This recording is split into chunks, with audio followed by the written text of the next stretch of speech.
Mr. Blue Room, it's Blue Monday, fresh from a weekend of on the pitch and off the pitch action when it comes to the Toffees. Takeover collapsing on Friday lunchtime, the Blues in action on Friday night in Sligo, and a player sold today for £50 million in Amadou and on. Lots to get through. Dave Downey joins me. How are you doing, Dave? Yeah, I'm okay, mate. I'm okay. Nice to start feeling that the season's on its way, isn't it? Given the players are back, training's back, and friendlies have started, I suppose. And And there's chaos off the pitch, which yeah, which is you can't really class as chaos when it just seems to be the way we deal with things every season. I think chaos would be if we didn't actually do that. And we yeah, had like operated chaos like a is like normal our football on club. like our resting heart rate, isn't it? That's it, mate. Yeah, That's yeah. It's right. Like the whole thing. I mean, you think it feels like for a lifetime we've been talking about owners at this football club, mate. And do you know what? If anything, and I know a lot of people have gone like really down in the dumps about not being able to seal a new owner, and something that looked really positive is that at least something like it's sort of going into a season. It doesn't seem to me like anybody's going to come in and end up buying us before the season starts. So, if anything, without the sort of unknown format of what's coming our way, unknown how long things are going to take, they're gone. We know what we've got ahead of us now. We know the squad we've got. We know we've received decent amounts of money for a player that I think many of us thought we were happy to let go. So I'm sort of trying to stick with the positive side of it, really, and get into the transfer market rather than sit here talking about potential new owners and how and why these guys from Roma ended up pulling out. yeah, and listen, I don't know if you've even seen this. It's broke just before we recorded, but Alan Myers just has reported today, but in the last 10 minutes, saying the consortium headed by American and former LA Dodgers general manager Kevin Malone will make another bid to take over Everton in the coming weeks following the news that the Freaking Group pulled out. The consortium, which includes US investment firms, is one of a number of groups looking to buy the club before Dan Friedkin was granted exclusivity by majority shareholder 𝗪𝗏. So I'm sort of on the same track as yourself, to be honest. Like when that news broke on Friday, it did feel like a body blow, didn't it? And it's just one of them where you looked at the Freaking Group and they felt like sensible people and sort of the steady hand on the till that Everton need really after so much upheaval and chaos down the years. And it just felt like no. But I'm encouraged by the fact that seemingly straight after that and over the weekend, and obviously what else posted there, it feels like there's other parties that are still interested in us. At first when I saw about 777 and that being the main deterrent factor, you kind of thought, oh no, this is going to be an issue for everybody. But maybe it's listen, I don't know enough about it to say for certain. Maybe it's something that other companies and consortiums will feel they can negotiate and will feel that they can get around and kind of cope with. But obviously the Freaking Group just felt like it was too much of a risk to either potentially work with 777, work with ACAP, take on that debt. It's a testing one really. So, I think that the main issue from my point of view and the thing that sort of gets me down a little bit about it all is that, like you said, it's not a quick process. This is it ever. It's always it's not like where if you're looking to buy a player, you get someone through the door. You miss out on the main target, and there's like a million other goalkeepers out there or a million other strikers out there. And he just doesn't move on to the next one. This takes a lot. It's got to go through exclusivity periods. It's got to go through Premier League ratification. It's got to go through all these things. The wheels of these processes seem to move very, very slowly, don't they? And even like that from Alan there, like it sounds concrete, sounds advanced, sounds genuine, but you're sitting there thinking it's going to be another 2, 3, 4 months before this really takes any kind of step forward, isn't it? It is, and I think everybody's going to be quite cynical over it, given what they were the fourth different group that tried to buy us in the last Do the fourth group to be granted exclusivity by yeah. Mashiri, Yeah, which I don't think you have to be too cynical to think that. Well, they've obviously seen something that has prevented them for whatever reason it is from not going forward with it. That makes you all concerned about what they're seeing, below what we can see. whether it's something thrown in by 𝗪𝗲𝗲𝗍, whether they've checked the books and thought, hang on a minute, this is a bit of a lie in terms of what we were told we'd be paying and what we were told. I could imagine, I mean, you might, and obviously we can only speculate as to it, but you would think the debt that we have to pay out would be a big part of what anybody coming in to buy us would have to pay. Well, I think the worry, sorry to interrupt you, but like, I think the worry is that it's been two separate things, hasn't it? You know, if you go back to MSP, they effectively were vetoed by Rights and Media Funding, weren't they? Who were this company, I think in Nantwich or Northwich, who have no employees, who we owe money to for a huge interest rate. I think that the bill got us involved with. So that's one issue which has stopped one takeover or partial takeover when it comes to MSP. And the other one is the most recent one is 777, isn't it? And the risk that the Freaking Group have felt that they present because of what's the word I'm looking for? Because effectively they're being sued, aren't they, in the States for fraud and stuff going on there. So it's not. I don't think it's one huge thing that's stopping everybody. It's two separate parties there that have got different interests, wants to invest in the club in different ways, that have been held up for two different reasons by two completely different groups who we're still involved with right now. Yeah, it's like you've fallen down a hole in the ground, isn't it? Somebody's throwing you the ladder, but realise they haven't got enough of the ladders to throw down so you can climb back up. That's why it's so frustrating to me, because I think that the longer it takes for us to have somebody come in, the more debt we surely have to take, the more loans we have to take to sort of stay aboard of what we are. So it's a very vicious circle, all of this. And you see a lot of speculation about previous years. We've had from Saudi, from that side of the world, have tried to buy Everton. We've missed out, and going back to years where there's Your sound's just cut off there, Dave. Sorry. Oh no, you're back now. Yeah, just leave 3 seconds and I'll edit it out. Yeah, you think about the days when people used to talk about we missed out because Manchester City got bought instead of us, and you can think about what might have been if that was the case with us. We seem to get to a certain line and aren't able to cross it, and that becomes all the more frustrating, to be honest with you. I think the way in which you've described like these various groups that have come in, and it's looked for all the money in the world, like, well, they're really, because the reason why is because Premier League clubs are so sought after across the world. Every entity that's a billionaire plus entity looks at the Premier League and think, wow, I want a Premier League club, for the reason in which is completely different for each one. Now, if you look at Manchester City, they've done it for success. They want a football club to be successful. If you look at other clubs, like Liverpool still kick off about FSG. You look at Hicks and Gillette when they first got them. There is a general concern when somebody comes in to own your foot, like we are with 𝗪𝗲𝗍𝗍, I suppose. There's a general concern as to why they've come to the Premier League. Is it to make money, or is it you want a football club to be successful? And it's a fine line in which you cross. Like the guys you just mentioned there, who might well be coming in to try and buy us. It's sort of like you flip a coin and see if these are the guys that actually want Everton to succeed, or they want to make money from Everton because the Premier League earns a ridiculous amount of money that they can take money from itself. So it's a difficult one. I think it's never fully. A lot of people don't fully sort of take note of the fact in which clubs are approached, because you see consortiums. You see now the modern day thing seems to be when you have multiple clubs in charge of you. That seems to be what happened when they were trying to get us with Roma. I think they had another club as well, didn't they, the Freakins? Not sure. I'm not totally sure on that. I think you think 777 are the few other clubs. I'm not too sure whether that should really be allowed to take place. I think the interesting one with them was if we got Roma in a European competition, they couldn't actually play each other. I'm not entirely sure how that would work. That would have been a good problem.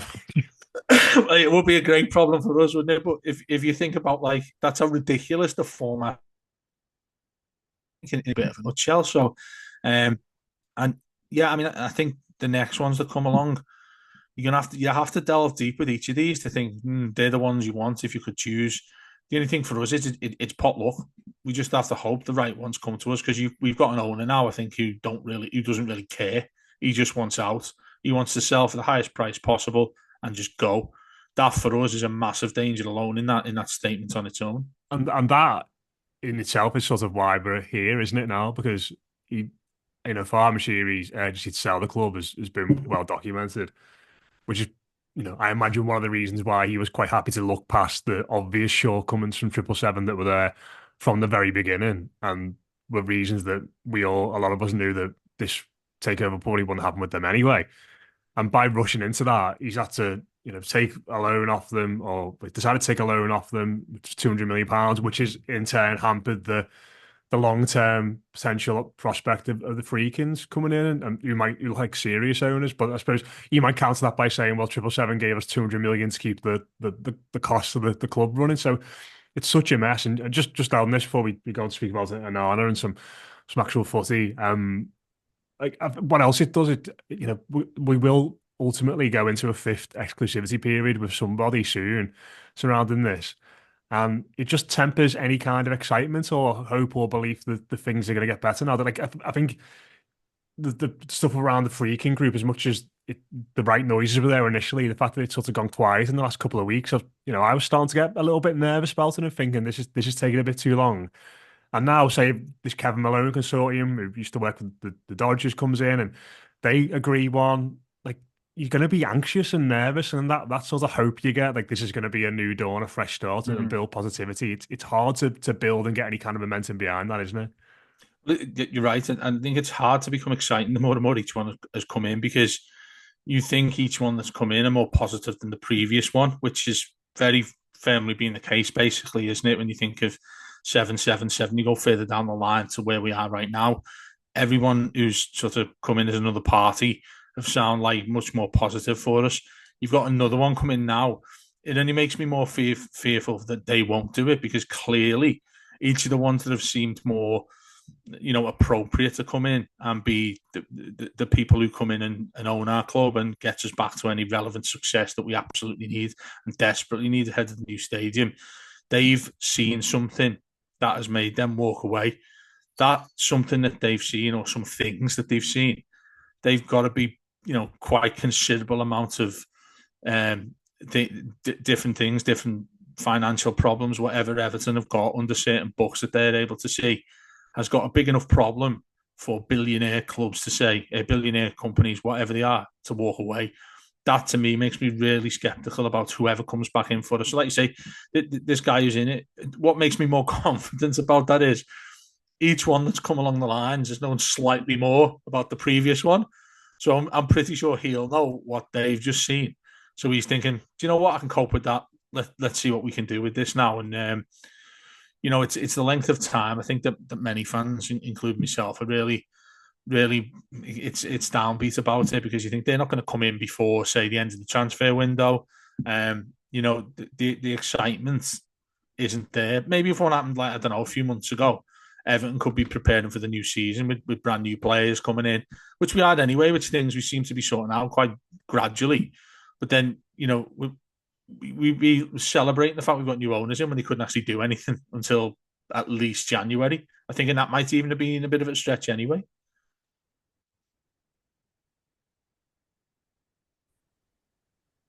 Yeah, we'll move on to on pitch matters anyway. I'm sure the takeover stuff will just develop and develop as the weeks go on. We'll have plenty to say about that. But Everton have sold a player today, Dave, as I mentioned, R3. Amadou Onana confirmed as Aston Villa midfielder, £50 million.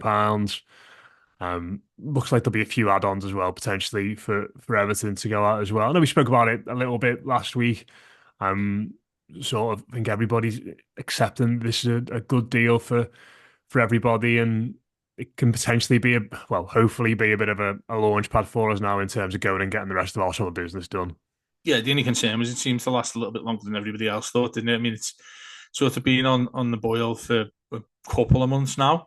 And I think we ultimately, all of us, came to the fact that when they knew it was going to happen, they thought, people were umming and ahhing about it. A lot of them got quite passionate about, 50 million quid to spend, much like when we had Richarlison, but don't go and spend it like we did when we got the 50 for him.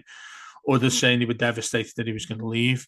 But I think given the time we've had to wait for it to be confirmed by Villa today and the club, I always love the way it's undisclosed fee as well. It's like the club absolutely needs you to know you can't. We're not definitely going to go on and spend £50 million to the dot. I'm joking there. Like, nonetheless, every club does that, don't they? They always say undisclosed. But the fact we ended up getting it, the fact we've got it with, I think it's now 27 days until the start of the new campaign. Yeah.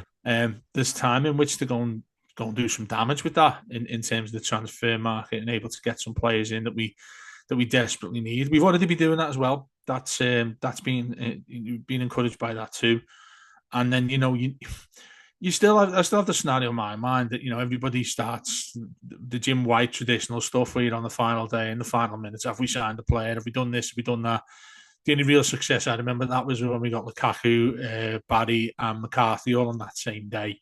But Everton are a club that can afford to do that now, because I think we need to have everything sorted quite quickly when that season starts, given what we have at our disposal squad-wise, which we've spoke most of the season, most post-matches, how thin-bred the squad is for these games, Matt, and no real substitutes. We don't have really anything to utilise as much of that. I mean, I've completely done a bit of a 180 with Sean Dyche here, because I banged on all year long and sadly started working out the precise minute he was making substitutes altogether, which is around 72 minutes. He was only making changes at. But if you look a little bit more deeper at that, what choice did he have? What did he have on there to actually change the game? And now that many people would argue, and I see you mention it on your social media. I think it was yourself, about Chtchimidze as well. Maybe somebody who sort of really kicks himself into the first team going forward. We've got that, which is nice. Those are the kind of things that are a massive boost. But going off on a bit of a tangent there, to get 50 million quid and be able to spend it, that's the most important thing. We're able to spend it, and we're not talking about 10, 15, 20 of it is going into the financial side of things. PSR seems to be fine for the time being. So it feels to me, and you'll obviously know more than that, given your colleagues at the Echo who know the more financial bit about this, but it feels to me and seems to me, and you'll correct me if I'm wrong, that we're able to go and spend the bulk of that on players that we desperately need. Yeah, I mean, I don't know if the takeover stuff falling through changes that really, just in terms of like the short-term security of the club, because I imagine they'll be fine up in the next few months with the Premier League money coming in. Obviously, we've sold players as well, but I don't know if they'll be worried about potential funding of the football club in the medium and long term. But yeah, I do think you're right. Like, I think sometimes like clubs like us, which are quite far down the food chain, we have to just kind of wait until the end of the window before our pieces fall into place in the transfer market. We are one of the middle slash worst teams in the league. We not got much money. Like, we sometimes have to just wait at the dinner table for scraps we can pick up. But I do think there are certain deals that we could be quick on now. I think like if you want Calvin Phillips now, like I don't see why that's one that you can't just go and get done, because I think it's clear that the City don't want him. I imagine the player himself would be keen on the move. Like, if that, what's stopping Everton from going and getting that loan deal, which I imagine it will be agreed now. Like, if it feels like you can proper press the accelerator on that one. So that's what I'm sort of hopeful with. But yeah, I think the midfield sort of is in an interesting place now as well, isn't it? Because as much as Onana felt like third choice central midfielder at the end of last season, you're looking at it now all of a sudden, and it's James Garner, 𝗁𝗂 𝗂𝗍, probably your two, aren't they? You're starting two from the options we've got. And then beyond that, it's Iriburum, unproven, young, and then you're looking at Doucouré, who's effectively been playing as a centre forward for 2 years. So I think all of a sudden that becomes another area, doesn't it? Along with probably winger, probably I think the fullbacks as well probably need to improve a little bit. But I think that and central midfield feel all of a sudden like the three areas where we really need to make adjustments and improvements. Yeah, absolutely. And they all come at a price. I think that lower mark for Kevin Thelwell there, that's going to still be front and centre of his priority when he's looking around on the transfer list and looking at other clubs. And it's interesting because I think one of the comments I made as soon as we went into the summer from last season was about scouring through the Championship, which by and large, look what he did with Philogene looking by and large like he was going to become an Everton player. Then he looked like he was going to become an Ipswich player. And then all of a sudden, Villa, who he still was their player, sort of, ended up bringing him back, I think, because maybe everybody else was looking at him thinking he was really good when he played for Hull last season. So that was a bit of a blow. But it indicates, I think, what sort of kind of player we're looking for there. And that basically, to me, sounds you want to replace 𝗃𝗃𝗿𝗃, so you can probably then throw him back a little bit further into that midfield, give another option. Would you be comfortable with him playing there, though? I just don't feel like... 𝗃𝗃𝗿? Yeah, I feel like he is a forward now as opposed to a mid. He sort of progressed. Like, as much as he's like energetic and tries hard, like sometimes I looked at him at the end of games last season, and I don't know if it's because of injuries or how much he played, but I just thought, look a bit out of gas, and I don't know if you can really afford that in central midfield. I think he was the versatility that he had when he first came to us. I think was a big plus when he came from us from Watford. Quite an underrated player. I don't think too many people were thrilled that we signed him from Watford, given the difficulties they had in the Premier League and eventually got relegated. He came in, and again, he didn't set the world alight. If we go back to the time when he first came in, the last two, well, I'd say up until last season's out for debate, I think, pretty much when people discuss and debate how good he was for us last season, because I think sometimes I looked at him and thought he was absolutely dreadful. Other times, the odd time or two, he looked like the player we really had. But the season before, the one that's just gone, he was crucial to us and a big part of keeping us up in the Premier League. So, you know, he's got a lot to prove. It's one of those players, Matt, I don't know how you feel about this, where they run their socks off and try and do as much as they can to keep a contract or get a new contract. He went and did exactly that. And then you see things go a little bit further downhill. And that's what it feels like with him. I really hope I'm wrong in thinking that he's just sort of turning up, you know, going to work 9 till 5, coming back home, having his tea. I don't see him as that. I don't think he's that kind. No, I think he's genuinely quite invested here. Like, I think even when things were going wrong with Lampard, I think there's one like little thing, wasn't there, where people said he was sat on the ball in the warm up at Man City and like not showing great attitude, but I remember him coming on away at Old Trafford under Lampard when like it was at the height of when he should have been in a mood and he was potentially about to go to Fulham, when he came on and played really well that day. And you know, I don't think he's someone who's ever really phoned it in or properly threw his toys out the pram. But what I do think is, I think if they got a good offer for him now this summer, I think they would be tempted to sell him. Because you know he has had injuries, he's got 1 year left. He's how old is he now, Matt? 31, I think, isn't he now? 31, is he? But like, I suppose on the other side of it, you could say that this was a lad that go back to January when he was injured, or February or whenever it was.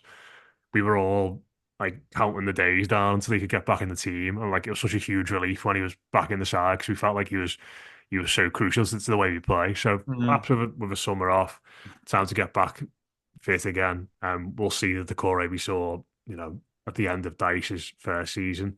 But I certainly won't be looking at. I don't see him as a central midfielder anymore. I see him as the player who plays off Calvert-Lewin or 𝗁𝗏𝗃 or whoever it's going to be over the next few months. So I think we need to sign someone who maybe not necessarily stylistically like Onana, because I don't think we need someone who wants to get the ball deep and spray passes and do all those little intricate things that he likes to do. I think if we get someone like Calvin Phillips who can do a bit of that, but is more of a grafter, gets around the pitch, obviously when he's in better shape, that feels like someone who's going to be a bit of a better fit for us. So I just look at that and think that's there. Just there's nothing stopping Everton from going and getting that deal done in the next week or two. So we'll have to wait and see on that. But just the other one I wanted to mention on that was we haven't spoken about Dele Alli as well.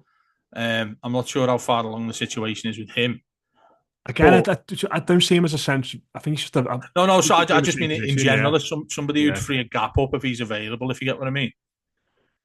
I'll tell you what, Dave, I saw today that James Rodriguez was available on a free transfer, and if Everton are going to be given a contract to either Dele or James and to paying, you know, relatively sizable wages to one of them, I'll be looking at the lad who's just won player of the tournament at the Copa America. Maybe that's why Freakins pull out, mate. Yeah, just has to pay too much for James.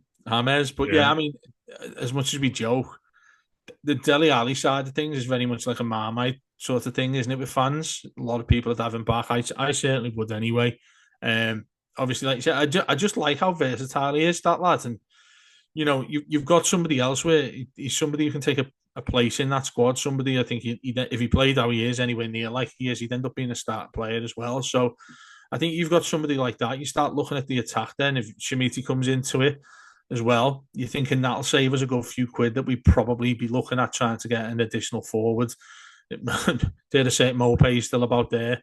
You'd hopefully get sold. Horrible thing to say about a player, but yeah, I mean, I think he quite quickly lived this time through Everton, didn't he? For most of us as fans who don't want him being there anymore. But yeah, I mean, I think the priority of that fee we've got in there for Onana has to be a midfield player. And like you say, I think we discussed this a few weeks ago about 𝗁𝗁. Sort of a couple of young players coming in. 𝗁𝗁𝗓 was very much one of those right in that ladder. Not the kind of thing you'd normally associate with Sean Dyche. So that's why I think if we're sort of playing the long game with this up until when we start, just over 5 weeks. When you're looking at something like that, it's not something I'd expect Sean Dyche to be doing. So I'm really interested to see what him and 𝗀𝗏𝗏 go and do, because it feels to me, and I don't know about yourself here as it's gone on, it's very much a partnership, this, rather than just saying, yeah, Kev, go and tell me who you've got, bring a list back, and then I'll pick. It feels to me like there's much more of a partnership amongst these two. Yeah, it feels like a lot of the targets we've been after are ones they've had on the radar for a while. Like, I think Ndiaye was obviously one of them. Gnonto as well is one of them, but obviously he's been quiet week on rumours surrounding him. But it feels like a lot of them are players that 𝗀𝗏𝗏 has identified and likes. But I imagine, that Dyche may have to rubber stamp these. I think, I can't imagine that he's the sort of fellow who would have a player signed who he doesn't want. It feels very much like he's going to be having the final say. But just before we finish, mate, you mentioned 𝗁𝗁𝗓 there. Obviously, he was the hero, if you want to call it that, in inverted commas, against Sligo, wasn't he? 2 goals late on to spare our blushes. And listen, we're not looking to sit here and big him up exclusively on the fact that he scored 2 goals in a game like that. But he's shown promising signs at the end of last season as well, didn't he, to be fair? And that was just, Friday was just kind of a bit of a continuation. Yeah, I mean, it was a minimum amount of time that he got last season, let's face it. I think people started getting annoyed that he wasn't on the pecking order ahead of Beto, just somebody else to see what he can do. And I think a couple of times he did get on. I think a lot of people were saying, hang on, just give the very least, give this lad a go.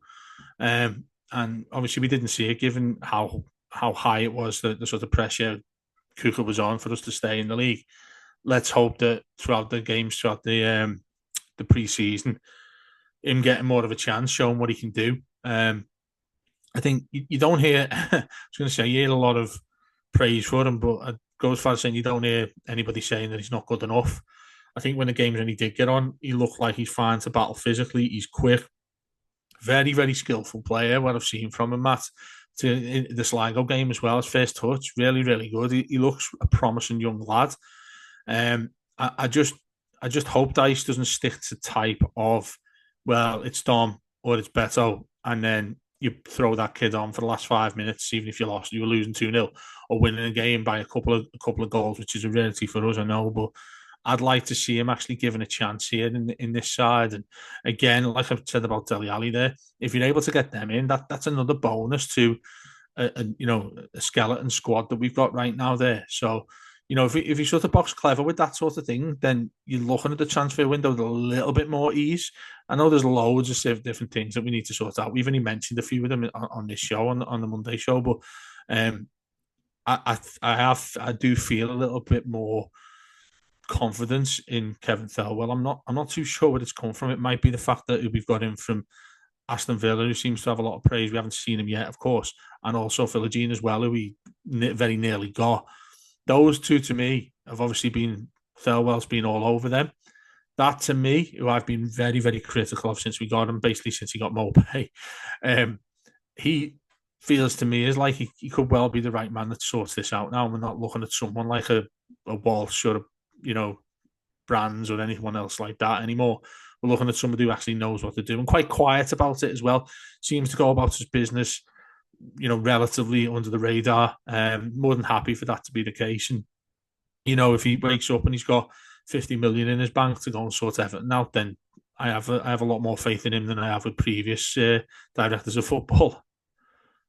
Yeah, maybe aside from the attacking plays, but listen, 𝗁𝗏𝗄𝗏 could be the one that proves that theory wrong because he's looked promising. And certainly for me, I think if Calvert-Lewin was to go and we haven't signed a striker by that Beto first might day have, of the season, Beto might have learned how to kick a ball, yeah. maybe. But I think of the two of them, that's what I'm saying. Like the two backups to Calvert-Lewin, I think 𝗁𝗏𝗄𝗏's probably a bit ahead of Beto, isn't he, in the pecking order at the Definitely. moment? I Yeah. hope so. I really hope so, yeah. So yeah, but yeah, loads more of that to come this week. Talking about takeovers, talking about transfers, and talking about centre forwards as well. But that has been Blue Monday for this week. Cheers to Dave for joining me. We'll catch you again soon. Up the toffees.